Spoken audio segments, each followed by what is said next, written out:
आज सिनसिनाटी यात्रा का एडल्ट में यह दूसरा प्रवचन और आज के प्रवचन का विषय है 7 लॉज ऑफ यूनिवर्स पार्ट 2। कल हमने 3 लॉज पर बात की थी। पहला लॉज था law of attraction. Law of attraction हमारे विचारों के साथ जुड़ा हुआ है। हम जो सोचते हैं, बार बार जो सोचते हैं, बिना डाउट्स, बिना शंका किए कॉन्फिडेंटली जो सोचते हैं, ब्रह्मांड वो घटना को सत्य साबित करता है। यह लॉ ऑफ अट्रैक्शन। आपके विचार ब्रह्मांड में जाकर प्रोसेस होकर रियलिटी बनकर हमारे साथ, हमारे जीवन में वो साकार रूप में प्रतिबिंबित होते हैं। दूसरा था लॉ ऑफ वाइब्रेशन। हर व्यक्ति के, हर वस्तु के, हर स्थान के अपने वाइब्रेशन होते हैं और वो वाइब्रेशन हमें या तो डिफीट करते हैं, डाउन करते हैं, डल करते हैं, डिप्रेस करते हैं, या फिर हमको एक्साइट करते हैं, एनर्जाइज करते हैं, कॉन्फिडेंट में लाते हैं और हमको नई ड्रीम को सार्थक करने के लिए तैयार करते हैं। तो लॉ ऑफ वाइब्रेशन नंबर 2। हर एक चीज के वाइब्रेशन होते हैं। हमारे अंदर भी वाइब्रेशन है, हमारी ओरा के। जैन दर्शन जिसको लेशिया कहता है, कृष्णा नील कापोत लेशिया है तो नेगेटिव वाइब्रेशन है। तेजो पद्म शुक्ल लेशिया है तो पॉजिटिव वाइब्रेशन है। बिना वाइब्रेशन ये जगत चलता नहीं है। ये जगत वाइब्रेशन के एक्शन एंड रिएक्शन से चलता है। तीसरा लॉ था, कल डिटेल में बात की थी इसलिए रिपीट नहीं कर रहा हूं, ये नए लोग हैं थोड़ा कनेक्ट कर सके उसके लिए। तीसरा लॉ था law of detachment. Law of detachment का अर्थ है कि जो चीज हमारे साथ जुड़ी है वो चीज एक न एक दिन हमारे से अलग होगी। यह है लॉ ऑफ डिटैचमेंट। हमारी प्रॉब्लम यह है कि जो चीज हमारे साथ जुड़ती है फिर हम उसको छोड़ना नहीं चाहते। जुड़ने का मतलब ही है कि पहले नहीं थी, पहले थी नहीं, आई है तो नियम है, आई है जाने के लिए। कोई भी चीज आती है, बोलो, जाने के लिए। हमारी प्रॉब्लम है आती है तब अच्छा लगता है, जाती है तब हमें डिस्टर्ब करके जाता है। मोबाइल फोन बजना नहीं चाहिए, 2 घंटे का प्रायश्चित आएगा, मौन रखना पड़ेगा। ये प्रवचन नहीं है, ये क्लास है, बहुत फोकस करना पड़ता है। इसके भी वाइब्रेशन होते हैं। फोन बजता है तो रिदम टूट जाती है, वाइब्रेशन डिस्टर्ब हो जाता है। तो लॉ ऑफ डिटैचमेंट, या तो लोगों से हम छूटने वाले हैं या हमारे से लोग छूटने वाले हैं। दोनों में से एक घटना घटेगी।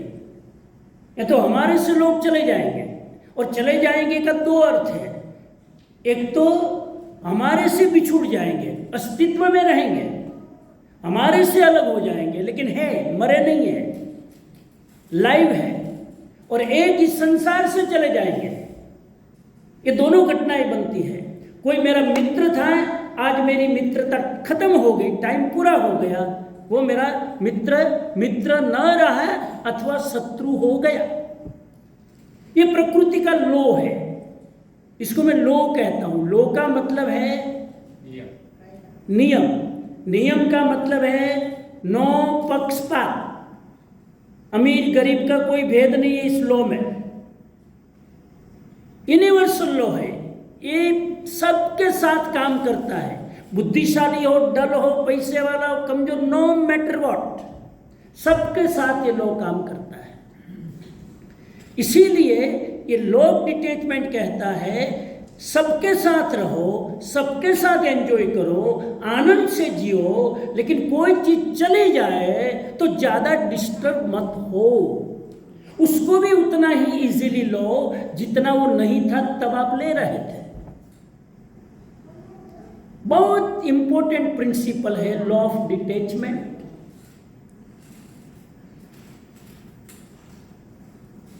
और लॉ ऑफ डिटैचमेंट अब तो व्यक्तियों का लॉ ऑफ डिटैचमेंट तो है ही, अब सोशल मीडिया में भी लॉ ऑफ डिटैचमेंट आ गया। अब आजकल तो शादी होती है तो ये देखते हैं इंटरव्यू में दो एक लड़की वाले और लड़के वाले दोनों फादर मिले, शादी करनी थी, एंगेजमेंट के पहले बात की तो के लड़की को पूछा तुम्हारे फॉलोवर्स कितने हैं ऑनलाइन में, फेसबुक में? तो के 1 लाख। तो के 1 लाख में मेरा बेटा शादी नहीं करेगा, उनको 5 लाख फॉलोवर्स। कमाल है। अब शादी में भी मेरे सोशल मीडिया में कितने फॉलोवर्स हैं वो स्टेटस माना जाने लगा, तो उसमें भी डिटैचमेंट। सोशल मीडिया में भी डिटैचमेंट है, नया मैं ऐड कर रहा हूं, आपका चेहरा देखकर अभी अभी मुझे याद आया, मेरा एजेंडा में नहीं है। मैंने किसी को व्हाट्सएप किया, मैंने किसी को व्हाट्सएप मैसेज किया और वो ऑनलाइन थे, 2 ब्लू टिक हो गई, फिर भी उसने मुझे जवाब नहीं दिया। देखना ये रोज की घटना है। वो ऑनलाइन है, मैंने मैसेज किया, उसने देख लिया, डबल ब्लू टिक हो गई, फिर भी उसने जवाब नहीं दिया, करो ब्लॉक।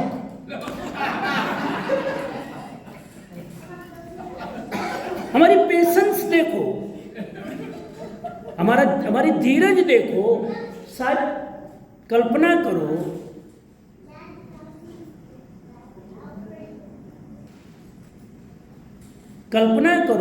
कि पुराने जमाने में लोग चिट्ठी लिखते थे, सोशल मीडिया नहीं था, ईमेल नहीं था, व्हाट्सएप नहीं था, चिट्ठी लिखते थे ना। आपने तो देखा होगा अपने जमाने में। अब अमेरिका आए थे तो इंडिया से चिट्ठी लिखते थे तो 1 महीने में पहुंचती थी, और उसका जवाब दो फिर 1 महीना। अब 2 महीने तक चिट्ठी का जवाब पहुंचता था, फिर भी लोगों में धीरज कितनी थी, और आज दूसरी मिनट में जवाब नहीं मिले ब्लॉक करो। आज के लोगों में पेशेंस नहीं है, जवाब नहीं दिया तो फील करते हैं कि मेरा इंसल्ट किया। इंसल्ट नहीं किया भाई, वो खाना खा रहे हैं, खाते खाते मैसेज देख लिया, अब झूठे हाथ से थोड़ा तुमको जवाब देगा, धीरज तो रखो। 10 मिनट धीरज नहीं है कि वो जवाब दे पाए, उसके पहले ब्लॉक करते हैं। ये डिटैचमेंट नहीं है।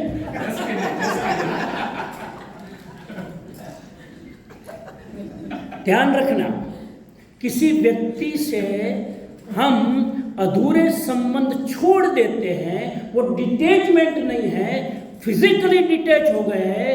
नियम है, जब हम फिजिकली डिटैच हो जाते हैं, मेंटली टू मच अटैच हो जाते हैं। ज्यादा छेड़ना मत।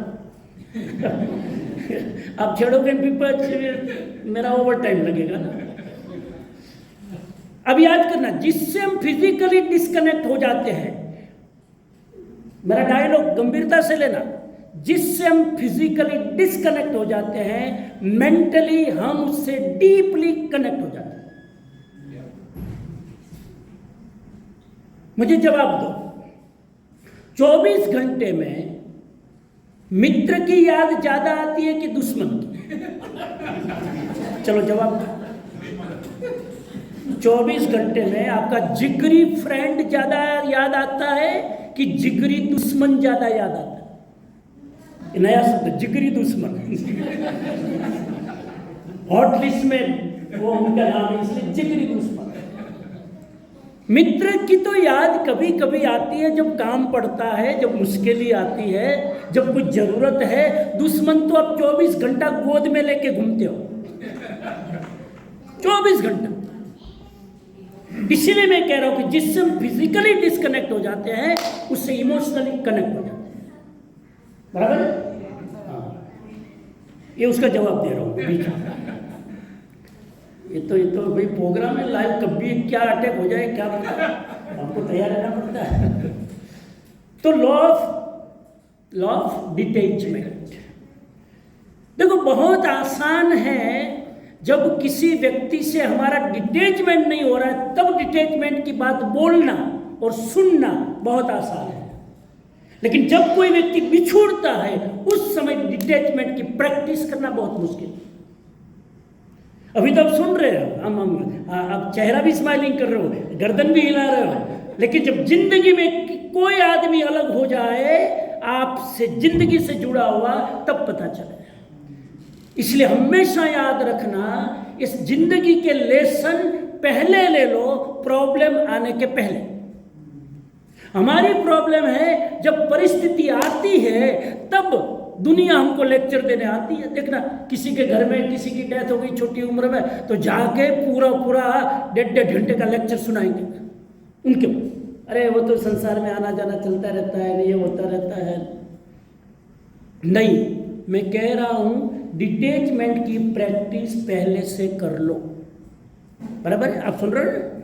आपने आज कल लेसन ले लिया डिटैचमेंट का, ले लिया ना। अब किसी का डिटैचमेंट हो जाए तो क्या समझोगे? लॉ ऑफ यूनिवर्स है, यह होना ही था, मुझे पता नहीं था, ये घटना डिसाइडेड थी। दूसरे के साथ होता है तो हम एडवाइस देते हैं, खुद के साथ होता है तो पता चलता है। एक साधु महाराज बराबर लेक्चर देते थे मेरी तरह, जो आता है वो जाता है, जिसका संयोग है उसका वियोग है, जो नित्य है वो अनित्य भी होता है, रोना धोना नहीं चाहिए, ये नहीं चाहिए, बराबर बढ़िया लेक्चर देते। तो एक बार ऐसा हुआ कि उसकी बकरी मर गई। साधु की बकरी मर गई। ऐ माथा पछाड़ के रोने लगा, मेरी बकरी दूध देती थी, मैं बकरी का ही दूध पीता था महात्मा गांधी की तरह। गई। बाजू वाले पड़ोस में से एक बहन आई, गुरुजी आपकी एडवाइस से तो मेरे 2 लड़के मर गए और मैंने समता रखी, आपने मुझे सिखाया था समता रखो समता रखो समता रखो, तो मैंने समता रखी, मैं इस प्रॉब्लम से बाहर निकल गई। आप क्यों रोते हो? क्योंकि वो आपके जो बच्चे मर गए वो तुम्हारे थे, ये बकरी मेरी है। वो तुम्हारे थे इसलिए मैं उपदेश दे रहा था, ये तो मेरी मर गई। जब अपने साथ बीतती है तब पता चलता है। और एक चौथा नियम याद रखना, फिर मैं आज चौथे नियम पे जाऊं। लॉ ऑफ डिटैचमेंट की एक बात याद रखना कि जिस चीज के प्रति आपका बहुत अटैचमेंट होता है ना, आपका जन्म उसी योनि में, उसी व्यक्ति के साथ, उसी परिवार के साथ, उसी माहौल में होता है। मैं समझा रहा हूं। जहां आपका डीप अटैचमेंट है आप मर के फिर वहीं आओगे। भागवत पुराण की एक बहुत सुंदर घटना थी। भागवत पुराण में बताया गया कि भरत महाराजा वनवास यात्रा पर थे, वनवास में साधना रत थे। एक बार ऐसा हुआ वो साधना कर रहे थे, भक्ति में थे, ध्यान में थे। ध्यान पूरा हुआ, आंखें खोली तो देखा तो बाजू में नदी बह रही थी। उस नदी में से एक डियर, एक हिरणी छलांग मारकर एक नदी के किनारे से दूसरे किनारे पर जंप मार रही थी और वो हिरणी प्रेग्नेंट थी। जैसे वो छलांग मार रही थी तो बीच में ही नदी में उसने हिरणी बच्चे को जन्म दे दिया। बच्चा बीच में ही पानी में गिरा, छलांग मार के वो किनारे पहुंच गई। जैसे ही छलांग मारी उसकी हड्डियां पसलियां टूटी, 2 घंटे में उनका स्वर्गवास हो गया। अब ये बच्चा बेचारा अकेला, कौन देख रहा है? कौन देख रहे हैं? कौन देख रहे हैं? भरत महाराजा। हाँ बोलो, आप सुन रहे हो कि नहीं? ध्यान से, मुझे पता चला ना। भरत महाराजा ने देखा यह दृश्य, ओहो हो, करुणा जगी। तुरंत वो गए, पानी में से बच्चे को उठाया, आश्रम में लेके आए, उसको बराबर कपड़े से पोछा, तैयार किया, और उसको जो भी खाना बना खिलाना था, माँ तो मर गई, दूध कहाँ से पिलाया, और उसको सब करने लगे। अब धीरे धीरे धीरे भरत महाराजा का ध्यान से ध्यान हटा और हिरणी में ध्यान लगा। ध्यान लगना, ध्यान से ध्यान गया और हिरणी में ध्यान लग गया। वो ध्यान में बैठे तो भी विकल्प किसके आते हैं?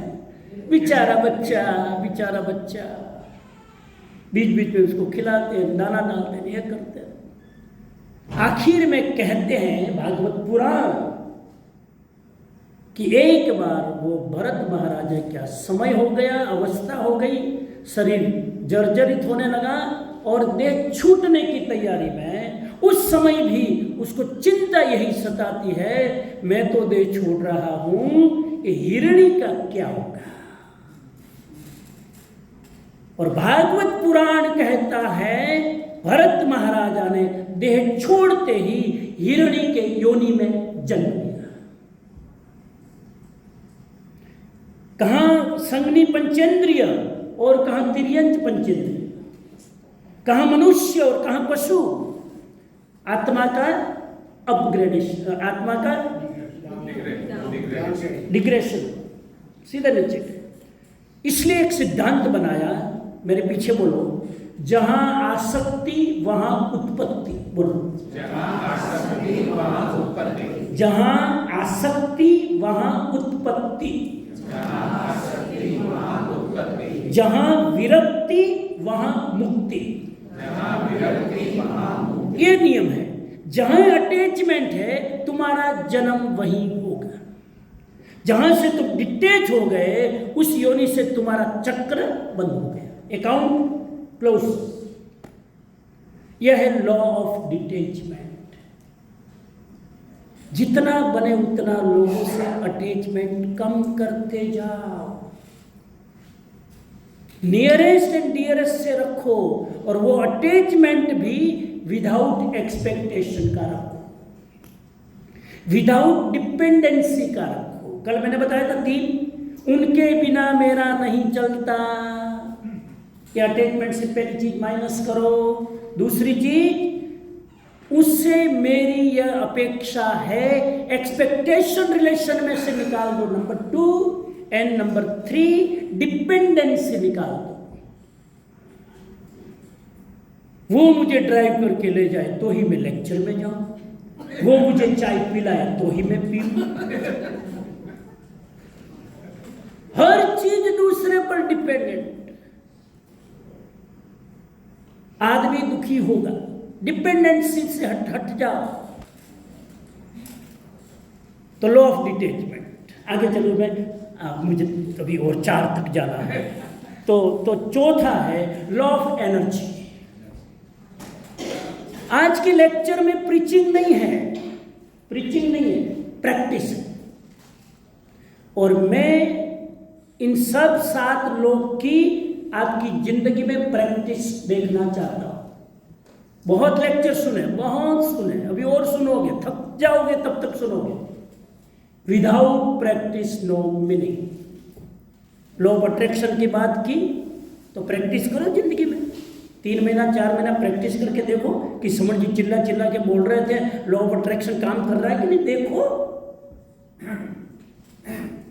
प्रयोग तो कोई करने वाला है ही नहीं, इसलिए मैं लच्छेदार मजेदार भाषा में बोलूं, कोई दिक्कत ही नहीं, करने वाला कोई है ही नहीं ना।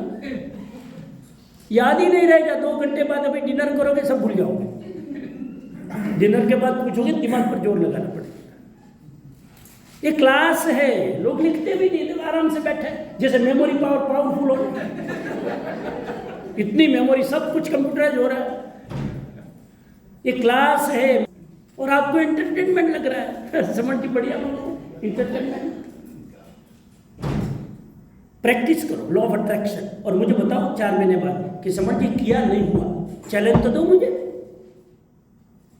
लॉ ऑफ वाइब्रेशन प्रैक्टिस करो, देखो 10 घरों में जाते हो, फील करो वाइब्रेशन कैसे है, फिल्टर करो, देखो व्यक्ति को मिलते वाइब्रेशन फिल्टर करो, देखो, वॉच करो। थोड़ी मैंने कल आपको चाबी बताई, थोड़ी अवेयरनेस होगी और थोड़ी आपकी ऑब्जर्वेशन होगी, आप वाइब्रेशन को फील कर पाओगे। मैंने बताया कल। Number 3 law of detachment, practice करो, प्रैक्टिस करनी पड़ेगी। आपने अपने बेटे को फोन किया, फोन काट दिया, उसमें क्या फील होता है? आज के बच्चे फोन ही नहीं उठाते। जरा सा फोन काट दिया उसमें तो बस जैसे अंदर आर्टरी कट गई। अरे काट दिया, वो बेचारा ड्राइव कर रहा है, वो बेचारा किसी के साथ मीटिंग में है, आपको क्या पता। We ourselves are so sensitive and that is why we cannot detach with other people. Number 3 law of energy, बहुत एकदम प्रैक्टिकल अप्रोच पे मैं जा रहा हूँ। एनर्जी की थियरी में बता सकता हूँ, साइंस में एनर्जी के क्या फॉर्मूला है मैं बता सकता हूँ, सब बता सकता हूँ, लेकिन वो बताने की जरूरत नहीं, वो तो AI में जाके देख लेना, AI में सब कुछ है।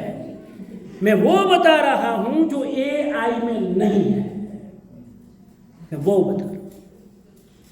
ओके, अब जरा सोचो, आपको लग रहा है, आपको ऐसा लग रहा है कि अब जो मेरी एज बढ़ रही है एनर्जी लेवल डाउन हो रहा है, लग रहा है? अब मैं बिल्कुल प्रैक्टिकल पर आ रहा हूं, एकदम प्रैक्टिकल। आपको लगता है कि 2-3 घंटा कुछ काम किया तो थोड़ी थकान महसूस होती, लगता है? थोड़ा दिमाग का 1-2 घंटा काम करते आपको लगता है कि अब दिमाग को भी थोड़ा रेस्ट देने की जरूरत है? ये थकान कहां से आती है?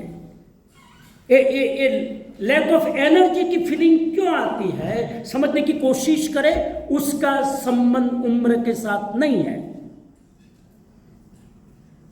इसका संबंध माइंड सेट के साथ है, उम्र के साथ नहीं है। 94 इयर्स के लोगों को मैंने ओवर एक्टिव देखा है। अब मुझे एनर्जेटिक देखते हो ना, समझिए आटली तुमने एनर्जी क्या थी आवे छे, लेकिन ये तो મને ખબર નથી, જ્યાંથી આવતી હોય ત્યાંથી આવે છે। એ બધું રિસર્ચ કરવા જોઈએ તો એનર્જી પછી નીકળી જાય। 1 મિનિટ તમારો ટાઈમ લો। ગુજરાતીમાં એક વાર કાન ખજૂરો છે ને, કાન ખજૂરો ખબર? કાન ખજૂરાને લગભગ 150 પગ હોય, 150 બહુ પગ હોય। તો એકવાર એ કાન ખજૂરાને વિછુએ પૂછ્યું કે તને 150 પગ છે, તું ચાલતી વખતે કોર્ડિનેશન કેવી રીતે કરે છે? તું પડી નથી જતો, આટલા બધા પગ, હાઉ યુ કોર્ડિનેટ? એને કીધું, એ મને ચાલવા દે, હું જો વિચારીશ ને તો હું ચાલી જ નહીં શકું। એ ચાલે છે, હવે જો વિચારમાં પડી જાય ને કે પેલો પગ કયો જાય, એ ચાલી જ નહીં શકે। एनर्जी आवे छे। 5 चीजें उसने बताई, मैं शेयर करना चाहता हूँ। If you want to be energetic, उम्र के साथ कोई कनेक्शन नहीं है। मैं 30 साल में भी इतना ही एनर्जेटिक था जितना आज हूँ, और आने वाले 20 साल के बाद में मैं भी अगर जिंदा रहूंगा तो पॉजिटिवली तो उतना ही एनर्जेटिक हूँ, क्योंकि एनर्जी का संबंध मेरी उम्र से नहीं है, ये मैं मानता हूँ। और आप थक जाते हो, क्योंकि हमें तो 70 थे समझ जी, हमें तो 75 थे समझ जी, हमें तो थाक लागे ना लागतो होय तो लागे, क्योंकि your mind set is like that. 5 उपाय है एनर्जेटिक रहने के 5 उपाय। नंबर 1, सुबह सूर्योदय के पहले उठ जाओ। और नॉट ओनली फिजिकल एनर्जी के सूत्र है, आपकी स्पिरिट, आपकी वेल्थ, आपकी एवरी एबंडेंस के सूत्र है। कोई भी फील्ड में एबंडेंस में जाना है तो पहला सूत्र है सूर्योदय के पहले, ब्रह्म मुहूर्त में उठ जाओ। हिंदुस्तान में योगी लोग हजारों साल से सिखा रहे हैं, हमने नहीं सुना तो रॉबिन शर्मा ने पूरी 200 पेज की किताब लिख डाली, 5 AM क्लब। सुना, नाम सुना? नाम हाँ। और एक किताब की is the best seller book, लाखों कॉपियां सोल्ड हो गई।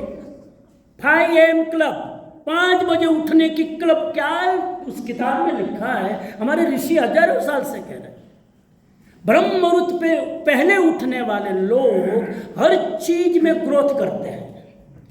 एनर्जी उसकी अबंडेंस होती है, उसके रिलेशन अच्छे होते हैं, उसकी वेल्थ अच्छी होती है, बिजनेस बढ़िया चलता है, शांति बहुत डेवलप, हर चीज में अबंडेंस। पहला सूत्र।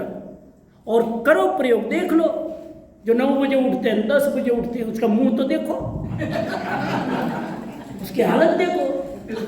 जो जॉब करते हैं, मैं रिटायर्ड लोगों की बात नहीं कर रहा हूं, जो लोग जॉब कर रहे हैं मंडे टू फ्राइडे तो 5 बजे उठते ही तैयार होते ही भागते हैं कि नहीं? और कितनी एनर्जी रहती है सैटरडे संडे? 10 वागे उठे खाटला तोड़ता तोड़ता, और आपने पूछिए कि केम बगासा खाओ छो, तो के थाकी गयो। आपने मुझे केम थाकी गया, तो कि आखी रात हूँ तो ना थाकी गयो, घना हुई ने थाकी जाए। बहुत सारे लोग सो के थक जाते हैं, इतने सोते, कई बार अधिक स्लीप भी थकान पैदा करती है। तो पहला rule, if you want to be develop power of abundance, पहला सूत्र है ब्रह्म मुहूर्त में उठ जाओ। 5 बजे, 5:30, 6 के पहले उठ जाओ। 6 बजे तो लाइट आ जाती है मेरी, उठ जाओ।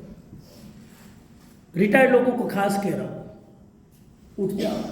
रिटायर्ड लोग रात को 12 बजे तक जगते रहते, इंडिया फोन, टीवी, અને પછી શાંતિથી ઉઠે। આપણે કે કેમ? તો કે હવે તો શાંતિ લેવા દો, હવે તમે રિટાયર્ડ થઈ ગયા, હવે શાંતિ। આ વધારે હું એ શાંતિ નથી। लोग ये मानते हैं कि रिटायरमेंट का मतलब अब उठने की जल्दी नहीं। रिटायरमेंट का मतलब है पूरी 8 घंटा नींद लो, लेकिन जल्दी सो जाओ और सुबह ब्रह्म मुहूर्त में उठो। Rule number 1। रूल नंबर 2, उठने के बाद, सुबह उठने के बाद तुरंत बिस्तर से जंप लगा के मत उठो। आज का रिसर्च कहता है, छोटी छोटी सूत्र प्रयोग करना, 5 चीजें। नंबर 1, ब्रह्म मुहूर्त में उठना। नंबर 2, उठते समय तुरंत बिस्तर से मत उठना, उठने के पहले बिस्तर पे ही 3 मिनट बॉडी को मूवमेंट दो। ઘણામાં ઊંઘ ઉડે તરત જમ્પ મારી દો। આવા લોકોને પછી જો એડી દુખે, પગ દુખે, કેમ કે એનર્જી લેવલ હજુ બેલેન્સ થયું નથી, ધડ દઈને ઉઠ્યા, એના પગ કામ નહીં કરે, એની મસલ્સ કામ નહીં કરે। पहले 3 मिनट नींद खुल गई, बिस्तर से जमीन पे पैर रखना नहीं है, इन बिटवीन 3 मिनट बिस्तर में ही थोड़ा हाथ का मूवमेंट करो, पक्का मूवमेंट करो, पक्का स्ट्रेचिंग करो, थोड़ी अंगड़ाई लो, थोड़ी गर्दन ऐसे करो, थोड़ा खभा ऐसे करो। सोते सोते लाई डाउन पोजीशन में हाथ पांव का मूवमेंट दो 3 मिनट। उसके बाद खड़े हो जाओ। आपकी क्वालिटी ऑफ लिविंग, बॉडी की, माइंड की बदल जाएगी। करते हो कोई? करो छो कोई? करो छो? Very good. बस ये छोटा सा प्रयोग है, आपकी बहुत सारी शरीर की जो दर्द है, जोड़ों में दर्द है, उसको सॉल्व कर देगा। नंबर 3, उसके बाद में 1.5 गिलास नवाया गर्म पानी पी। 1.5 गिलास नवाया, नवाया यानी कुनकुना गर्म पानी पीना।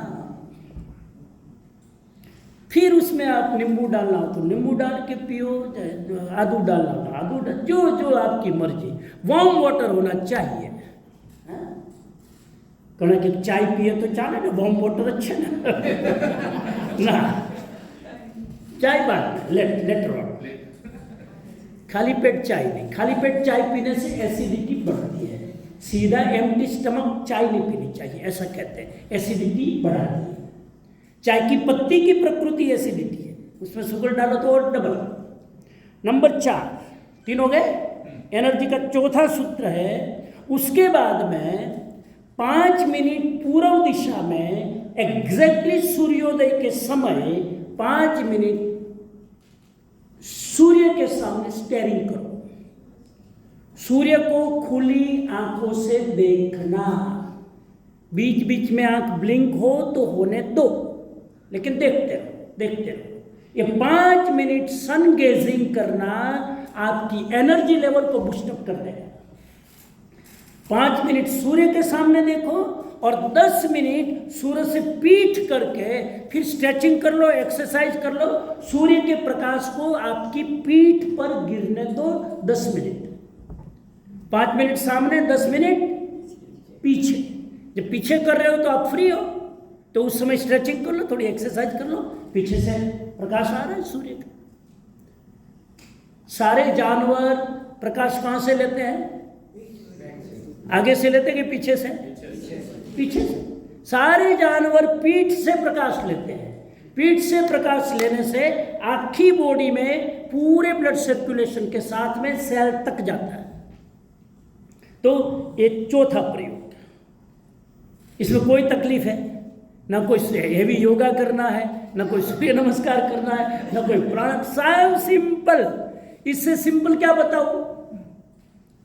और एनर्जी चाहिए तो एटलीस्ट इतना तो करना पड़े। और कोई चीज ऐसी नहीं है कि आप नहीं कर सकते हैं।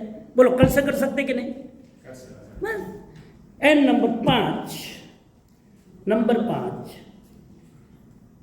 70% खाना खाओ, 30% पेट को खाली रखो। जब भी खाना बैठो 70% is the limit, 30% stomach empty. दिन में 2 बार खाओ, 3 बार खाओ, 4 बार खाओ, 5 बार खाओ, 6 बार खाओ। चलो छूटा पी दो, तुम्हें थोड़ा रिलैक्स हो। नहीं तो कैसे क्या खावानो कंट्रोल हो, खावा तो दो। 6 बार खाओ, लेकिन क्वांटिटी थोड़ी थोड़ी थोड़ी। इंडियन सिस्टम खाने की बहुत गलत है। एक साथ हम थाड़ भरी 56 भोग। नो नो नो, थोड़ा थोड़ा खाओ। अमेरिकन स्टाइल बहुत अच्छी है। यहाँ के बच्चे जिन्हें थोड़ा थोड़ा लेते हैं। पहले दूध सीरियल थोड़ा खाएंगे, बाद में तब 3 घंटा काम में, फिर 3 घंटे बाद फिर थोड़ी भूख लगेगी, थोड़ा स्नैक ले लेंगे। तो थोड़ा थोड़ा थोड़ा लो, ताकि पेट पर लोड ना पड़े। आप ज्यादा खाओगे पूरी एनर्जी उसी में खत्म हो जाएगी, आपकी एनर्जी रहेगी नहीं। और सचमुच में बताऊं कि हम लगभग 50% ज्यादा खाते हैं। क्षमा करना मुझे। हम जितना मॉर्निंग से लेकर रात तक जितनी क्वांटिटी लेते हैं 50% एक्स्ट्रा है। तो खाना कम करो। 50% ज्यादा खाते हैं। हम ये मानते हैं कि ज्यादा खाने से ज्यादा एनर्जी मिलती है, गलत चीज है। ज्यादा खाने से आपकी एनर्जी खत्म हो जाती है। कम खाओ। जापान का नियम है, कभी किताब पढ़ना, इकिगाई, बहुत पॉपुलर किताब। इकिगाई में जापान का एक ऐसा इलाका है जहां लोग 100 साल से ज्यादा जीते हैं। उन पर रिसर्च किया 2 अमेरिकन प्रोफेसरों ने कि क्यों ज़्यादा जीते हैं। उनकी लाइफस्टाइल पर रिसर्च किया, उसमें यह पाया गया कि वो 70% फूड लेते हैं, 30% पेट को ऑलवेज खाली रखते हैं। उनोतरी આપણે લોકો આઈન બિલ હોય તો ઉણોતરી, આઈન બિલ હોય તો ઉણોતરી, पिज्जा हो तो पूरा उधरी तो पूरा पेट भरे।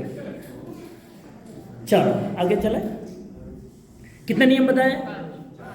चलो एक एक बोलो, उभर 1 मिनट। अबे अपने क्लास से जब लेक्चर पे चलो, बोलो इधर बोलो।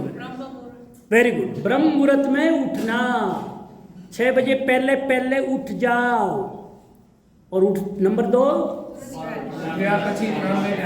उठने के तुरंत बाद बिस्तर में ही मूवमेंट करो बॉडी का, 5 मिनट मूवमेंट करो, इधर उधर पढ़ के बदलो, हिलो थोड़ा आगे पीछे, हाथ पांव हिलाओ। नंबर 3, गर्म पानी 1.5 गिलास। नंबर 4, सूर्य के सामने सन गेजिंग करो 5 मिनट एंड 10 मिनट पीछे। एंड नंबर 5, 70% खाओ, 30% खाए। न पेट भरना चाहिए न मन भरना चाहिए, हम तो मन भर के खाते हैं, गलत। आगे चलो।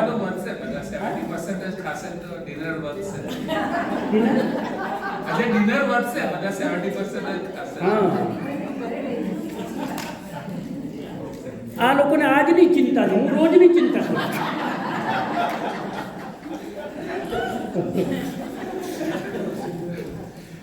मैं आज की चिंता नहीं, आज तो स्वामी बात समझा है। चलो ये नियम हो जाना चाहिए, ये कोई ये सब ये कोई एफर्ट से करने की चीज। हाँ सुनो। चलो हलचल होती है तो मैं जरा डिस्टर्ब हो जाता हूँ। नंबर 5, लो नंबर 5, चौथा हो गया क्लियर। एनर्जी उस पर मैं ज़्यादा बोला नहीं, प्रैक्टिकल टिप्स मैंने दी है। बाकी एनर्जी तो आप, जो आदमी जितना प्रसन्न होता है ना, एनर्जी लेवल हाई होता है। जितना आदमी प्योरिटी होती है उतनी एनर्जी लेवल हाई होता है। जितना आदमी कॉन्फिडेंट होता है उतना एनर्जी लेवल हाई होता है। एंड जितना आदमी कम खाता है एनर्जी लेवल हाई होता है। बहुत सारे उसमें रूल काम करते हैं। आगे चलो मैं, नंबर 5, लॉ ऑफ कर्मा। बोलो लॉ ऑफ कर्मा। 6 कहाँ से एनर्जी ना लॉ अलग छे અને આ જે લॉ થી अलग છે। नहीं 6 कहाँ से आ गया? એ ઓલાના સાથે છે। तो बोलो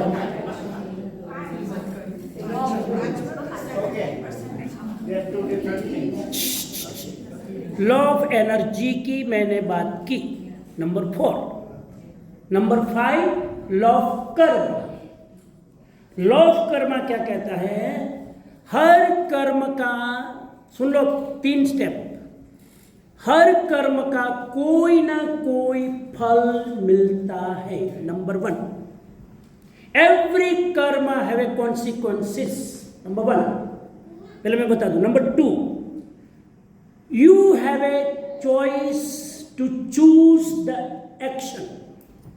आपके पास एक एक्शन करने की फ्रीडम है।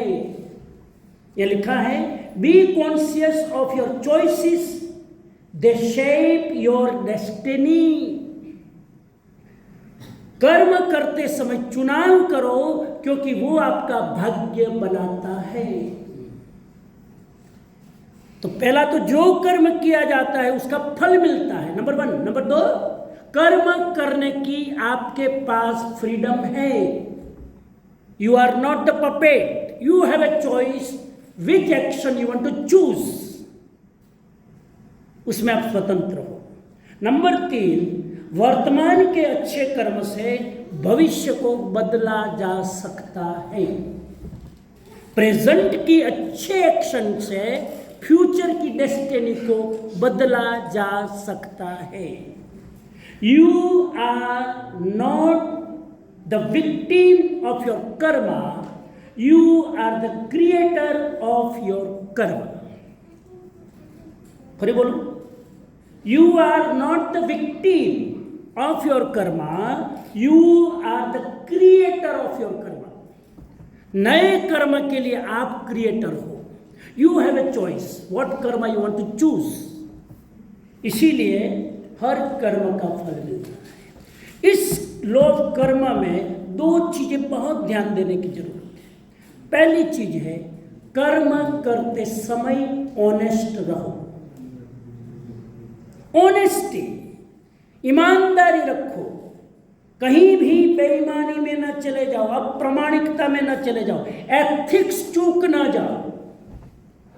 आप एथिक्स को तोड़कर दूसरे को धोखा दे सकते हो, ब्रह्मांड को धोखा नहीं दे सकते हो, क्योंकि every Karma have an equal and opposite reaction. This is the theory of Newton, right? Every action is an equal and opposite reaction. इसीलिए पहली चीज ईमानदारी, क्षमा करना मुझे, जितनी ऑनेस्टी अमेरिकन लोगों में है, हम सोचे इन जनरल हिंदुस्तानी लोगों में वो ऑनेस्टी है? इन जनरल की बात कर रहा हूं, नहीं है। टैक्स की चोरी करना है तो हमको पेट में पीड़ा नहीं होती, सीनियर सिटीजन का फायदा उठाना है, पेट में पीड़ा नहीं होगी, कहीं भी मिसयूज करना है कर लेंगे। Honesty very important. तो एक ऑनेस्टी सीखे,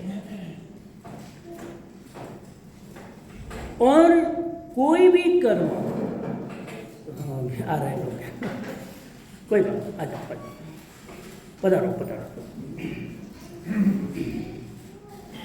मेरा कर्म, सुन लो थोड़ा, आपका रिटेन पावर कम हो रहा है ना, मैं पूरा कर दूँ। मेरा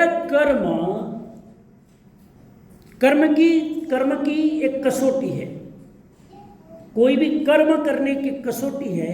मेरा कर्म मुझे संतोष देना चाहिए और मेरा कर्म दूसरे को आनंद देना चाहिए।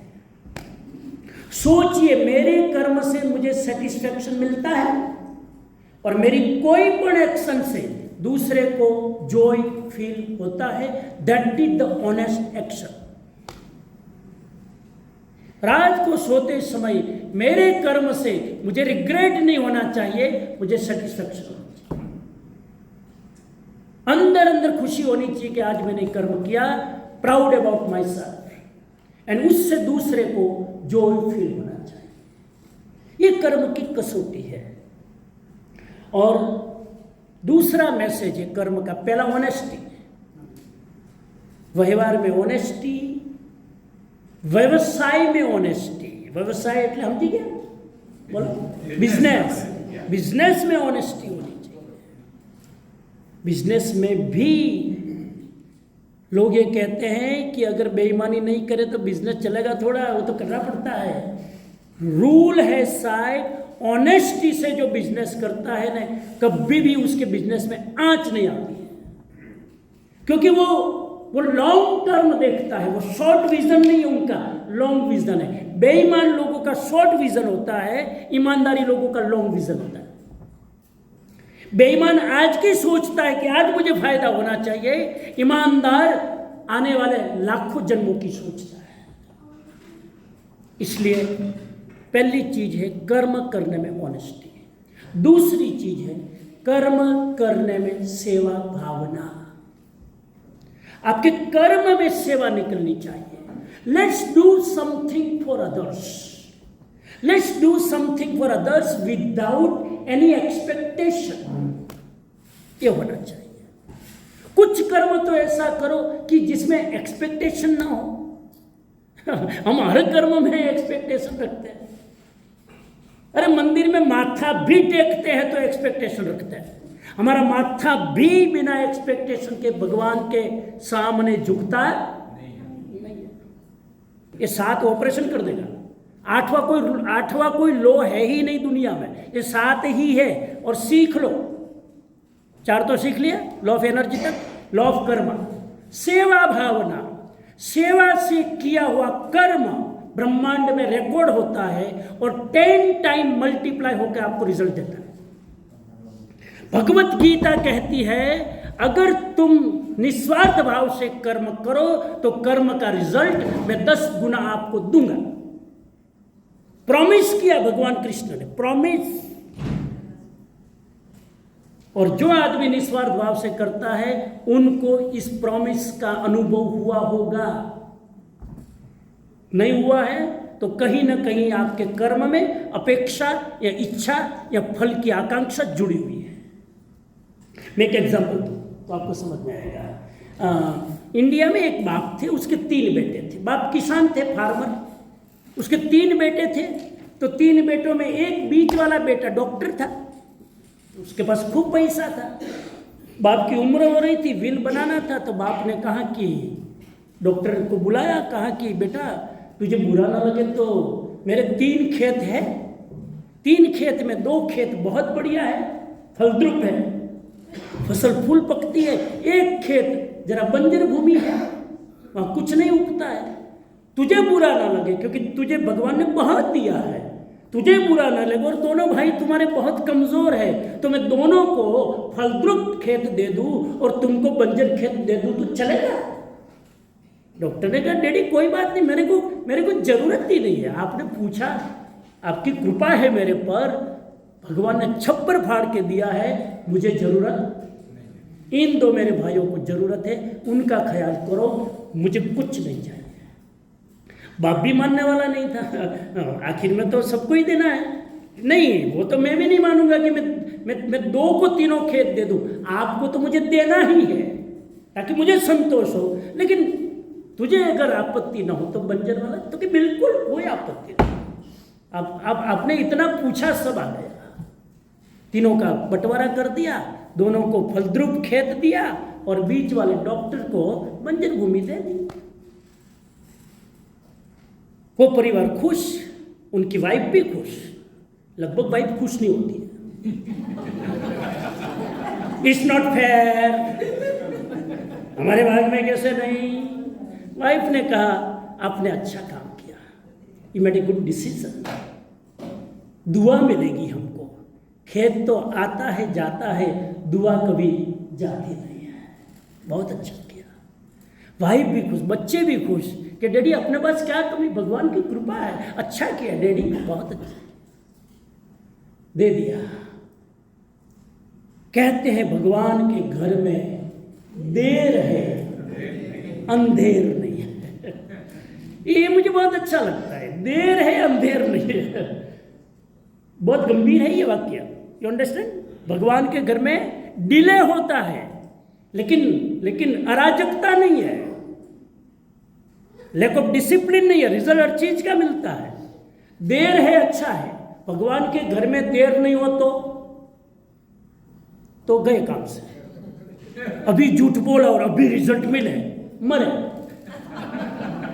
अभी बेईमानी की, अभी रिजल्ट मिला, साले जी नहीं पाएंगे। अच्छा है कि भगवान के घर में देर है, तुमको सुधरने का भगवान मौका दे रहा है कि बेटा चेंज हो जा, देर है, अभी टाइम है, फल पकेगा, परिपक्व होगा, मैच्योर होगा, अभी सुधर जा। ये सुधरने का मौका है, इसलिए देर है, अंधेर नहीं है। इसका मतलब है रिजल्ट मिलता है। दैट द यूनिवर्सल लॉ, उसमें कोई लागवग नहीं चलती। प्रेसिडेंट हो कि कोई भी हो, रिजल्ट मिलता है। ट्रंप हो तो रिजल्ट મળે, ये कोई पण हो, कर्म की अदालत में कोई लागवग नहीं चलती है। साहब लगभग 5 साल बीते, अब उनको अपेक्षा ही नहीं थी, बीच वाले डॉक्टर को तो कोई अपेक्षा ही नहीं थी, इसलिए टाइम कहाँ चला गया पता ही नहीं चला।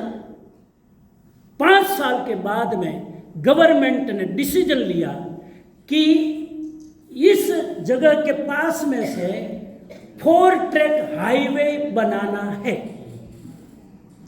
जैसे ही 4 ट्रैक हाईवे का प्रोजेक्ट आया, बंजर जमीन के भाव 20 गुना बढ़ गए, 20 गुना बढ़ गए। फिर उनके फादर आए, यार तेरे तो लीला ले रहे यार। तो उसने कहा मैं क्या करूं, तो ब्रह्मांड का रूल है, if you surrender, if you give up, they will take care. समझ जाओ, ये इशारे में समझ जाओ, दुनिया में कभी भी घाटा नहीं है। हमारा मैथमेटिक्स गणित सोचता है घाटा है, आप गिव अप करो, सब कुछ आपके चरणों में है। हिम्मत तो रखो गिव अप करने की, लेट इट गो, जाने दो यार।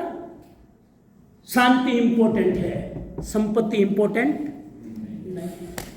लोग संपत्ति के लिए शांति खो देते हैं, जो नाशवान के लिए है परमानेंट चीज खो देते हैं। दोनों भाई मिलकर आए कि आपने त्याग किया ना इतना, बीच वाले डॉक्टर को कहा, दोनों भाइयों ने आपने इतना त्याग किया ना, भगवान ने आपका कितना ध्यान रखा। दोनों भाई भी खुश, नहीं तो फिर ये प्रॉब्लम होता है, हमको बंजर भूमि क्यों नहीं मिली, तो हमारे भाव भी बढ़ जाते हैं। वो मैथमेटिक्स से सोचते ही नहीं थे, वो हार्ट से जीते थे। जो हमारे माँ बाप ने आशीर्वाद दिया ना, सब कुछ आ गया। लेकिन कर्म फल देता है इशारा, सेवा कभी भी फैल जाती नहीं है। अब सेवा करने की बात निकली तो मैं ये भी कह दूं, एक सेवा होती है एवरीडे की सेवा, एक सेवा होती है एक साथ की हुई सेवा। मेरा जोर है एवरीडे की सेवा में। 10 साल में एक साथ चेक लिख देना आसान है, रोज थोड़ा थोड़ा डोनेट करना मुश्किल है। मैं कहता हूं कि रोज थोड़ा थोड़ा सेवा का भाव रखो, एक साथ महीने में 10 घंटा सेवा मत करो, रोज 15 मिनट सेवा करो, देन सेवा बिकम योर हैबिट। बच्चे की आवाज थोड़ा ध्यान रखो, हाँ, डिस्टर्बेंस नहीं हो आजू। तो सेवा में क्या करो, एक मैं आपको एक्सपेरिमेंट बताऊं। एक्सपेरिमेंट ये है, एक्सपेरिमेंट ये है कि एक घर में प्रयोग करो। अब मैं बोल रहा हूं, पता नहीं कितने करेंगे, बताओ कि छोड़ो, जाने बताओ देखिए। चैलेंज करो। एक छोटा सा प्रयोग, मेरी जिम्मेदारी है, आप आराम से कर सकते हो। बाहर बाजार में से, वॉलमार्ट से, मॉल में से 4 बोतल लेके आओ, ट्रांसपेरेंट कांच की बोतल, कांच की या प्लास्टिक की ट्रांसपेरेंट बोतल, हाँ, थोड़ी तेजी बड़ी, 4 बोतल लेके आ जाओ। 4 बोतल में 4 चिट्ठी ऊपर लगा दो। हमारे भारत के दक्षिण भारत में जैन समाज में ये 4 सेवा की व्यवस्था थी, जिसको दान कहते थे। पहली बोतल में लिखो अन्न आहार दान, तो કેટલું યાદ રાખશો તમે આ ઉંમરમાં? आहार दान पहली बोतल में लिखो, क्या लिखो? आहार दान। दूसरी बोतल में लिखो औषध दान, औषध એટલે मेडिसिन। तीसरी बोतल पे लिखो ज्ञान दान, ज्ञान दान फॉर नॉलेज। एंड चौथी बोतल पे लिखो अभय दान। ये 4 बोतल में 4 नाम, ठीक है। ऊपर उस बोतल में थोड़ी जगह होनी चाहिए जहां से आप डोनेट कर सको, क्या बोलते हैं, पिगी बैंक, हाँ पिगी बैंक। तो उसमें एवरीडे आप तय कर लो आपकी कैपेसिटी के हिसाब से, आपकी भावना के हिसाब से, कि मैं एवरीडे 4 बोतल में $5 डालूंगा, $1 डालूंगा। ज़्यादा लोभी हो तो 50 सेंट डालूंगा, जो भी, डजंट मैटर कितना डालते हो, कोई मैटर नहीं, आपकी भावना के अनुसार एंड आपकी कैपेसिटी के अनुसार, ठीक है, उसमें डालो एवरीडे। और ये 4 बोतल लिविंग रूम में रखना, जब दिखाई दे, नजर में आए, रोज आपको रिमाइंडर करता रहे, रोज ये भावना बनती रहे कि मुझे करना है। रोज से उठ के जब माला वाला गिनते करके जो भी अपनी व्यवस्था करके उसमें डालो। 1 साल में आप $1 मान लो, एक बोतल में डालते हो $1, तो $4 में कितना हुआ? रोज के कितने हुए? $4 हुआ। महीने का कितना हुआ? 120 $120 हुआ। साल का कितना हुआ?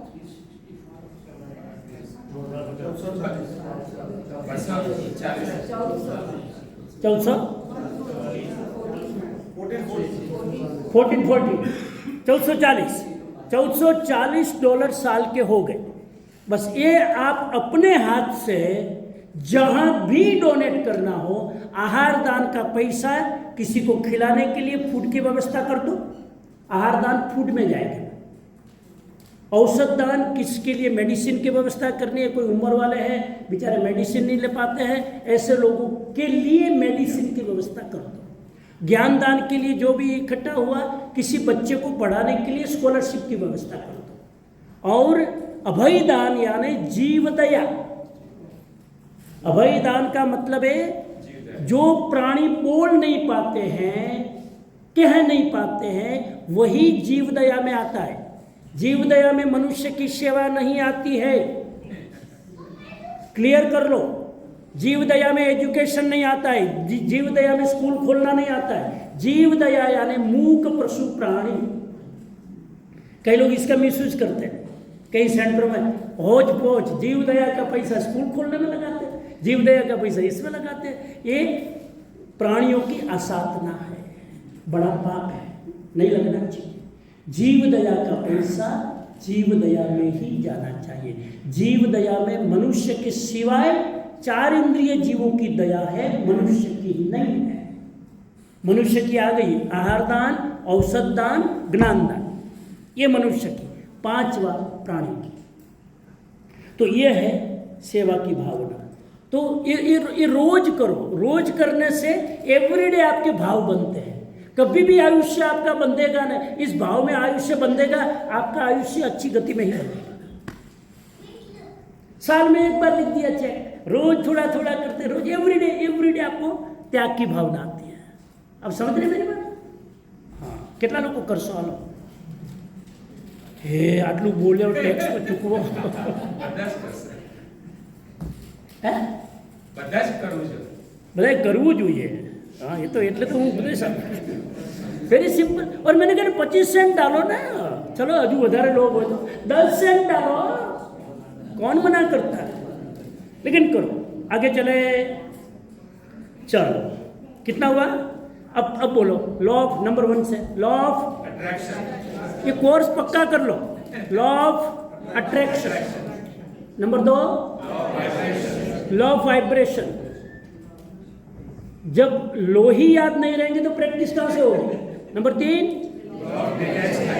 Law of detachment. अभी से प्रैक्टिस करो, डिटैच होने के पहले। कोई भी चीज छूटेगी, पूछ के नहीं छूटेगी, अचानक छूटेगी, तैयार रहो। Number 4 law of energy. उसके लिए मैंने 5 चीजें बताई, वेरी सिंपल, प्रैक्टिस करो। Number 5 law of Karma. Every Karma result देता है आज और कल। कर्म करते समय माइंडफुल रहो ताकि करने के बाद रिग्रेट ना करना पड़े। नंबर 6 अच्छा बता। Number 6 law of gratitude. Law of gratitude, 7 नियम अद्भुत। जितने भी मेरी क्षमता है मैं प्रैक्टिस करता हूं, मैं करता हूं। अगर मेरे शब्द आपके कान तक जाते हैं तो समझना मैं प्रैक्टिस नहीं करता हूं। मैं जो बोलता हूं वो आपके माइंड तक जाता है तो समझना वो मेरा इंटेलेक्चुअल ज्ञान है। और जो मैं बोलता हूं आपके हार्ट तक जाए तो समझना मैं प्रैक्टिस करता हूं। अब आप बताओ कहां तक जा रहा है आपका? लॉ ऑफ ग्रेटिट्यूड, ये यूनिवर्सल लॉ है। ग्रेटिट्यूड ये इनविजिबल लॉ अपने आप 24 घंटा काम कर रहा है। लॉ ऑफ ग्रेटिट्यूड क्या कहता है, सुन लो, ध्यान से सुनना। मैं बराबर लॉ लिख के आता हूं, लिटरली। क्या कहता है? जब आप उन चीजों के लिए दिल से आभार प्रकट करते हो जो आपके पास है, फिर बोलो, जब आप उन चीजों के लिए आभार व्यक्त करते हो जो आपके पास है, तो ब्रह्मांड आपको और अधिक आशीर्वाद देता है। ये लो है ग्रेटिट्यूड। किसके लिए? जो आपके पास है, नहीं उसके लिए नहीं। नहीं है वो चाहिए तो है, उसके लिए ग्रेटिट्यूड करो। Very simple. चलो, जो नहीं है आपके पास, क्या नहीं है मैं पूछूंगा तो बड़ा लंबा लिस्ट होगा। जो नहीं है आपके पास वो चाहिए तो जो है उसके लिए ग्रेटिट्यूड करो, एक्नॉलेज करो। और साहब क्षमा करना मुझे, आज वर्तमान में, आज की तारीख में दुनिया की स्थिति देखो, कितनी उथल पाथल हो रही है, कितना डिस्टर्बेंस हो रहा है। गाजा में देखो क्या हो रहा है, इजराइल में देखो क्या हो रहा है, ईरान में देखो क्या हो रहा है। लोग अपना सारा माल सामान वाइंड अप करके कल कहाँ डेरा डालना पड़ेगा भरोसा। ऐसी अनिश्चित स्थिति में हम आनंद से, शांति से, चॉइस के साथ एंजॉय कर रहे, कंफर्ट जोन के साथ साथ, इससे बड़ा पुण्य क्या होगा। और फिर भी हम इतने कठोर हैं कि उसके लिए ग्रेटिट्यूड करने का टाइम नहीं है। खाने की थाली हाथ में आती है सामने, क्या कभी ग्रेटिट्यूड किया? याद करो उस समय उन लोगों को कि थालियां सामने करके भीख मांग रहे हैं, उस समय याद करो। और मैं डिसाइड करता हूं ये मुझे नहीं भाता है, ये नहीं भाता है। उनको खाने की चीज मिल रही है और हम चॉइस कर रहे हैं। कितना पुण्य है हमारे पास, कभी ग्रेटिट्यूड किया हमने? इसीलिए जब भी भोजन आए, 1 मिनट आंख बंद करके जिन जिन लोगों ने इसमें कंट्रीब्यूट किया है उन सबको मेरा आशीर्वाद, खाली इतना ही। और ये भोजन आपकी थाली में है, कितने लोगों ने कंट्रीब्यूट किया? किसने फसल बोई होगी, किसने काटा होगा, किसने उसको साफ किया होगा, किसने उसको भुना होगा, किसने घर पे लाया होगा, किसने रसोई बनाई है, किसने आपकी थाली में पिरोसा है। इन सब चीज़ों के लिए एक्नॉलेजमेंट होना चाहिए, आभार। मैंने तो बहुत इसका अनुभव किया है, बहुत। आपको जो चीज़ चाहिए ना, वो चीज़ मेहनत से नहीं मिलती है, बुद्धि से नहीं मिलती है, हार्डवर्क से नहीं मिलती है, ग्रेटिट्यूड से मिल जाती है। प्रयोग करके, यूनिवर्सल लॉ है, इसलिए मैं कह रहा हूँ उसको लॉ है ये, ग्रेटिट्यूड लॉ। ग्रेटिट्यूड करोगे तो वो चीज़ मल्टीप्लाई होती जाएगी। और जो चीज़ नहीं है, कुदरत सोचेगी इनको इतना एक्नॉलेजमेंट है, इतना वो हर चीज़ के लिए जागृत है, उनको ज़्यादा दो। समझ में आ रही बात? अब हर चीज़ के लिए अप्रिशिएट करोगे तो वो चीज़ ज़्यादा मिलेगी ना, सीधा नियम है। अरे आपके बाप के पास से आपने $50 लिया है और $50 का हिसाब दो कि पापा मैंने यहाँ यूज़ किया, तो पापा दूसरे 50 देंगे। और हिसाब ही नहीं है, और भी है तो मेरी डैडी देना ही है ना, दूसरे दिन देना बंद हो जाएगा। अप्रिशिएट करो। Gratitude is the gateway to abundance. अद्भुत वाक्य है। Gratitude is the gateway to abundance. प्रचुरता, समृद्धि चाहिए, ग्रेटिट्यूड करो। और मैं छोड़ने वाला नहीं हूं, 2 लेक्चर भारी पड़ेगा, मैं छोड़ने वाला नहीं हूं। मैंने बोला ना, आपने सुन लिया, नहीं कुछ नहीं होगा।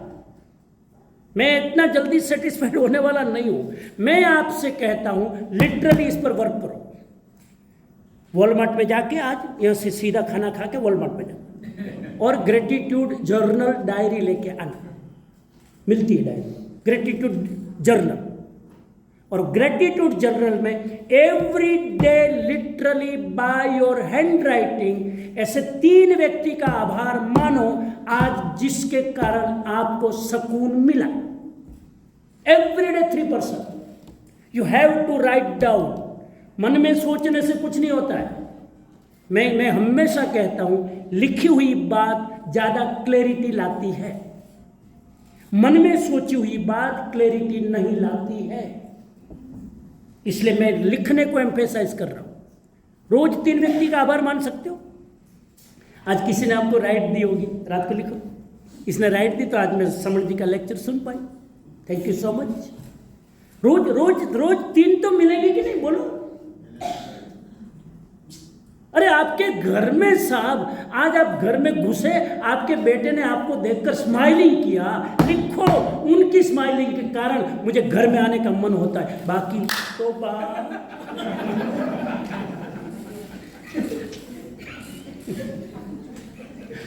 किस बेटे की स्माइलिंग मुझे इंस्पायर करती है कि मैं जल्दी घर जाऊं, मेरा बेटा वेट कर रहा है। उनके एक निर्दोष मुस्कान मेरे दिन भर की थकान मिटा देती है। लिखो इसमें, अपने बेटे के लिए ग्रेटिट्यूड लिखो। वह बेटा 7 जन्म तक आपका साथ नहीं छोड़ेगा। डिफरेंट फॉर्म में वो बेटा आपको साथा पहुंचाने के लिए जन्म लेगा।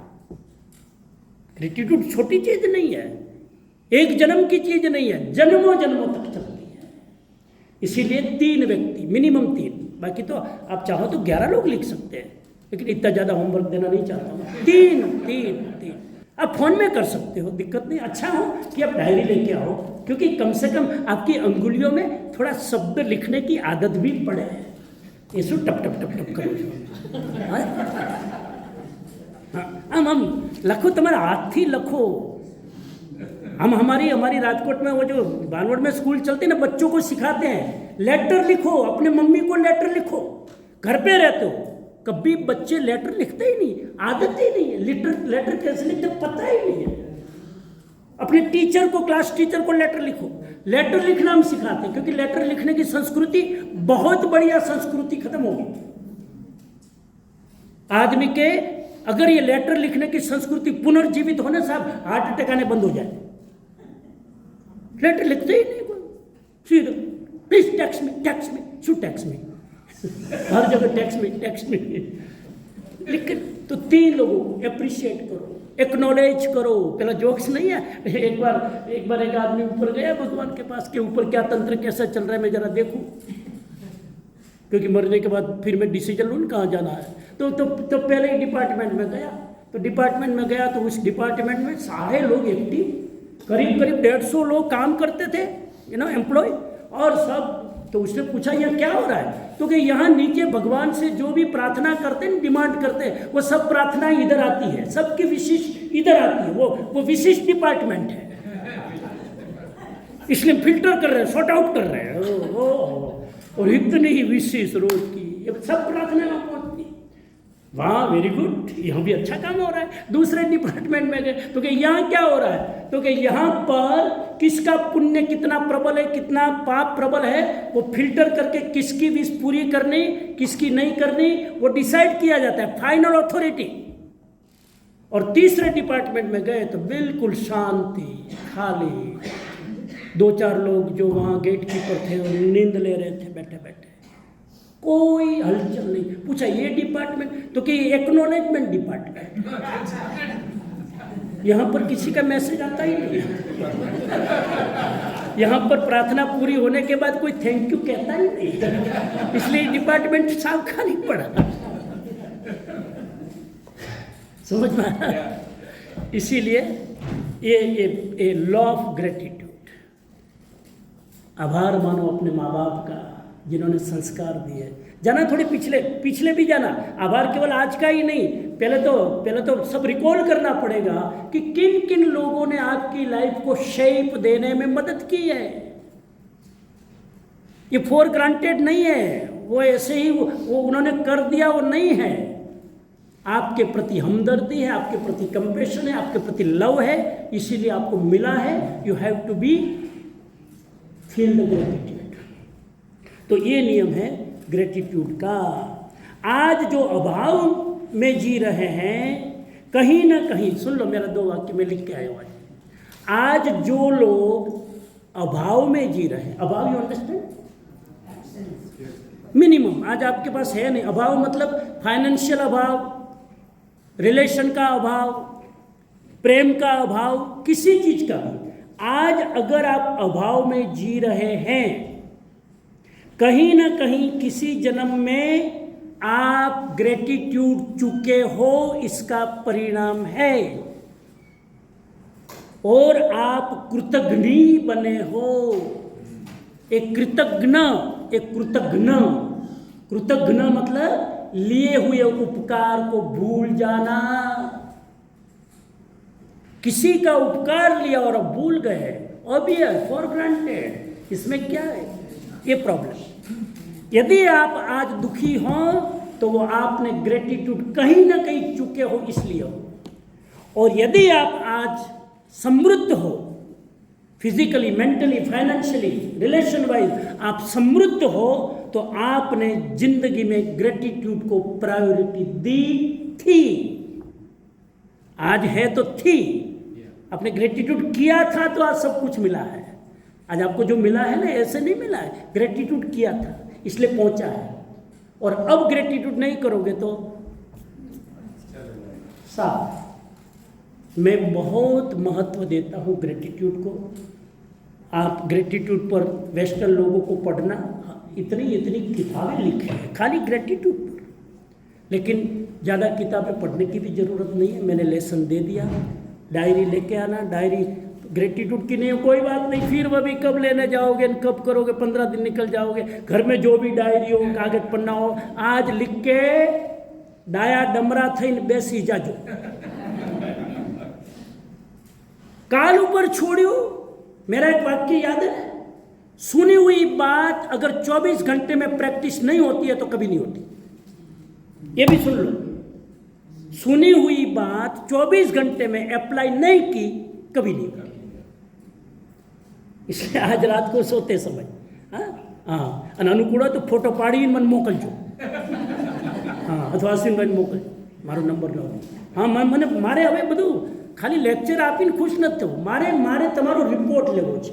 અશ્વિનભાઈ હું કહેતો તો આવતા વર્ષે નો લેક્ચર, આઈ ઓલરેડી ડિસાઇડેડ, આવતા વર્ષે નો લેક્ચર, 1-on-1 રિપોર્ટ। યસ, તમે સાંભળ્યું કે આ વખતે શું પ્રેક્ટિસ કરી લાવો મારી પાસે? આટલા વર્ષથી સાંભળો દર વખતે આ વખતે ટોપિક કયો છે? તારું માથું टॉपिक कयो छे? पिछले साल में आया तो टॉपिक याद भी नहीं होगा आपको, और हमको टेंशन देते हो टॉपिक कौन से हो। ज्यादा ज्ञान लेना आपको भ्रम में डालता है कि I know everything, you know nothing. If you don't practice you know nothing. मैं आप मेरे घर के हो, 30 साल से मैं आ रहा हूँ, बार आप सुनते, लेकिन अगले साल से not only for Cincinnati, entire USA, अगले साल से मैं प्रवचन देने वाला नहीं हूँ। मैं मूर्ख नहीं हूँ कि 2-2 घंटा तैयारी करके बराड़ा पाट के बोलूँ और आप सुन के बहुत मजा आया स्वामी जी थैंक यू बस गए। No, I need result, I need result. आपने क्या किया है मुझे, मैं एक एक घर जाऊँगा, आप नहीं आओगे तो मैं आपके घर आऊँगा, छोड़ने वाला नहीं हूँ। ये अश्विन भाई हमारे अब रिटायर्ड हो गए, गाड़ी लेकर सब आपके घर जाएंगे और आपसे रिपोर्ट लेना है कि 1 साल में ये 7 रूल सीख लिया। 7वां बता रहा हूँ, 7वां बता रहा हूँ। ये 7 रूल लो, अगली बार आऊँगा, आप प्रैक्टिस करके मुझे बताओ कि इतनी प्रैक्टिस की, उतने ये रिजल्ट हुआ, ये एक्सपीरियंस हुआ, इसमें ये फेल हुआ, इतने प्रैक्टिस नहीं हुई, मुझे बताओ, ताकि मैं आगे आपको कैरी ऑन करूँ। 7वां रूल है last, law of oneness. Law of oneness, एकत्व, अकेलापन नहीं, यूनिटी, एकत्व का नियम। ये नियम कहता है, लॉ ऑफ वननेस कहता है, we all listen, we all are connected. हम अलग अलग नहीं हैं, हमारी भाषा अलग है, हमारा शरीर का रूप रंग अलग है, हमारी हाइट अलग है, हमारा नेशन अलग है, हमारी इंटेलेक्ट अलग है, लेकिन still we are one. Internally we are connected with the divine power. We all are connected. इसलिए मैं कह रहा हूं वी ऑल आर कनेक्टेड कि यहां बैठे बैठे सुन लेना, बहुत प्रैक्टिकल। यहां अभी हम बैठे, इतने लोगों की बात सुने, यहां बैठे बैठे यदि मैं डिस्टर्ब होता हूं तो आप क्या होंगे? बराबर है? अरे भाई मैं डिस्टर्ब हुआ तो आपको क्या दिक्कत है? लेकिन वी आर कनेक्टेड। इसलिए हिंदू शास्त्र का एक सूत्र बना, सब याद रख लो, यथा पिंडे तथा ब्रह्मांडे। बोलो, इस शरीर में जो होता है वो ब्रह्मांड में होता है, ब्रह्मांड में जो होता है वो हमारे शरीर में। एक मंगल ग्रह में, मास्क में, एक मास्क में कोई परिवर्तन होता है मंगल ग्रह में, मेरे शरीर का ब्लड प्रेशर में फर्क आता है। दूर कहाँ जाओ, ये जो समुद्र में भरतीओं ने ओट आवे छे, ज्वार भाटा, टाइड क्या बोले, हाँ, तो ये जो भरतीओं ओट आती समुद्र में, वो किससे कनेक्टेड है? मून से। मून है इतना दूर, यहाँ पानी को अफेक्ट करता है। पूर्णिमा का दिन है तो ओट बदल जाएगी, और बीच की तिथि है तो वापस पानी का फ्लो बदल जाएगा। We all are connected. सूरज अगर 5 दिन नहीं उगे तो, 5 दिन क्लाउडी हो, सूरज नहीं आए तो क्या होगा? આપણે ડિપ્રેશનમાં આવી જશું। ઇન્ડિયામાં તો બિલકુલ નહીં, મોજે મોજ। ડિપ્રેશન આખું નાખી જિંદગી 15 વર્ષ કાઢી નાખે, બીજાને ડિપ્રેસ કરે પણ પોતાને ખબર જ ન। અરે મોજ, બીજાને આખું ઘર ડિપ્રેશનમાં આવી જાય ને ખબર જ હું ડિપ્રેશનમાં છું। આ બધાને ઠીક કરો, આઈ એમ ઓકે। तो लॉ ऑफ वननेस सिखाता है कि वी ऑल आर कनेक्टेड, इसीलिए सबको सम्मान दो। आउटकम ऑफ दिस सूत्र, give the respect each and everyone because you yourself are respectful. मुझे यदि रिस्पेक्ट चाहिए कि मैं दूसरे को रिस्पेक्ट दूं। ये वननेस का सिद्धांत ये सिखाता है। अब आप अपने घर में देखना, घर में अगर 5 मेंबर है ना, आपके घर में 5 मेंबर हो और एक मेंबर घर में सैड हो, दुखी हो, डिप्रेस हो, तो क्या एक ही मेंबर डिप्रेस होगा? 4 लोग आनंद से जिएंगे? उस एक व्यक्ति की असर 4 लोगों पर होगी, because we all are connected. आप नेगेटिव सोचते हो अपने बच्चों के प्रति, मेरे बच्चे की जॉब छूट ना जाए, मेरे बच्चे की जॉब छूट ना जाए, 3 महीने बाद देख लेना बैड न्यूज आ जाएगा। Because you are connected. इसलिए आपके थॉट एंड आपके vibration is very important to move on to your children और डाउन टू योर चिल्ड्रन। यह 7वां नियम, ये 7वां जो नियम है लॉ ऑफ वननेस, वो ये कहता है कि अगर हम सब ये माने कि मैं क्रोध में हूं तो वो क्रोध का परिणाम मुझे भोगना पड़ेगा। मैं किसी पर अगर क्रूर होता हूं तो क्रूरता का परिणाम मुझे भोगना पड़ेगा, because we all are connected. इससे निकल कर आता है एक दूसरे के प्रति आत्मीयता की भावना रखे, कंपेशन रखे और को एग्जिस्टेंस की भावना रखे। दूसरा जिंदा है इसलिए मैं जी रहा हूं, मैं जी रहा हूं इसी कारण दूसरा जी रहा है। We all are connected. Coexistence का सिद्धांत काम करता है, ये वननेस है। और अगर ये वननेस का सिद्धांत हमारी लाइफ में आ जाए तो वॉर खत्म, नफरत खत्म, जेलसी खत्म, ये सब खत्म हो जाएगा। क्योंकि मैं जेलसी फेंकूंगा तो मेरे पास आएगी, मैं मारने का विचार करूंगा तो मैं मरूंगा। अगर ये गाजा में, इजराइल में, ईरान में जाके सिखाओ लॉ ऑफ वननेस, सब प्रॉब्लम सॉल्व करो। जो प्लान આપણે જઈએ ઉપડી જાય છે, अगर ये लॉ ऑफ वननेस सीख, क्योंकि इजराइल अगर अटैक करेगा, ये भगवान बुद्ध ने, लास्ट वाक्य बोल देता हूं, भगवान बुद्ध ने कहा खून से लदा हुआ कपड़ा कभी खून से साफ नहीं होता है। खून से गंदा हुआ कपड़ा कभी खून से साफ नहीं होता है। वो प्रेम से ही साफ होगा, वो करुणा से ही साफ होगा, अदरवाइज वेर से वेर बढ़ता चला जाएगा। ऐसी स्थिति में ये 7 नियम को प्रैक्टिस करके अपने जीवन में मिरेकल करें। ये मिरेकल, रियल में मिरेकल ये है। तो मैं चाहूँगा आप लोग सब समझदार हैं और सबको ज़रूरत है, सब अपने अपने क्षेत्र में, अपने अपने फील्ड में ये 7 लॉ को अप्लाई करो। बराबर है कविता जी? सरू अपने में अप्लाई करो और रिजल्ट करो। मैं भी आपके साथ हूँ, मैं भी आपके साथ हूँ, मैं भी करूँगा। अगर आपको किसी को बदलना है, आपके घर में कोई मेंबर है उसको बदलना है, लेक्चर देने की जरूरत नहीं, बोलने की जरूरत नहीं, कम्युनिकेशन की जरूरत नहीं, by your mental power and positive vibration you can change other people. इतनी ताकत है। तो ये 7 नियम को हम जीवन में उतार के आगे बढ़े, चले। फिर एक बार याद कर ले मेरा काम जरा टीचर जैसा है। टीचर मुझे बहुत पूछते थे, पीछा नहीं छोड़ते थे, मेरी आदत पड़ गई। नंबर 1 लॉ ऑफ अट्रैक्शन प्रयोग करना। क्लैरिटी हो गई ना? नहीं तो अभी पूछ लेना, मैं 5 मिनट समय रख रहा हूँ, अभी पूछ लेना, और टाइम है। Number 2 law of vibration. Clear? प्रयोग करके मुझे 1 साल में रिपोर्ट देना है, अपन मिलेंगे 1 साल के बाद। Number 3 law of detachment. प्रयोग करना लॉ ऑफ डिटैचमेंट के, छोटे छोटे प्रयोग करना। जितना अटैचमेंट ज़्यादा होता है वहाँ से सफरिंग आता है। मेरा एक वाक्य मैं बोला नहीं, फिर बोल दो। Attachment is the root for suffering. याद रख लेना, ये मंत्र वाक्य ही है, एनालिसिस का टाइम नहीं है। Attachment is the cause of suffering.